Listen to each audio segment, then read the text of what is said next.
کیفیت زندگی شما وابستگی زیادی با کیفیت روابطتان دارد.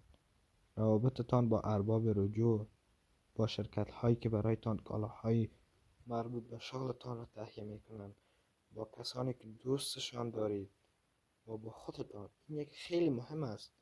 و این متحد باش که روابط عالی ایجاد کنید تا به یک زندگی عالی برسید. و بشر دارای این انگیزه است که به راحتی میتواند یک رابطه خوب باشد. و یاد داشته باشید راز موفقیت پیوسته بودن در رعایت اصول زندگی است. این 7 مورد زیر خیلی عمیق و در عین حال بسیار ساده هستند. شخص اول که سلام میگوید تو باش، و هر زبانی که باشد، فقط معنای سلام کردن را بدهد. وقتی با کسی دیگری مواجه می شود، تو اول مهربانی کن. جرأت می خواهد. بله، جرأت می خواهد. به خاطر که ما از نپذیرفتن ها ترس داریم. زیاد لبخند بزن. بهترین راه آشنایی است لبخند زدن.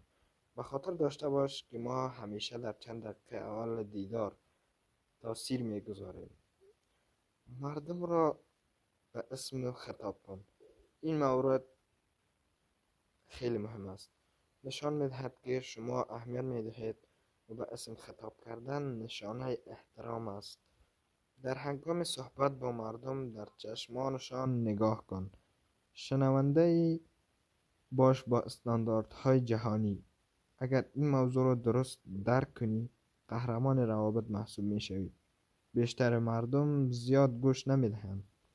بیشتر مردم آنقدر روی خود تمرکز دارند که وقتی کسی را ملاقات میکنند سوالات درستی اصلا نمیپرسند. گوش فرا دادن و سوال کردن فروتنی را به شخص مقابل ما میرساند. مثلا نشان میدهد که شما به آن مکالمه علاقمند هستید. نشان میدهد که در آن مکالمه سهیم هستید، نه فقط عاشق خودتان، بلکه بر مردم هم احترام دارین. بیشتر مردم فکر میکنند که گوش فرا دادن به کسی یعنی صبر کردن تا اتمام گفته های طرف مقابل.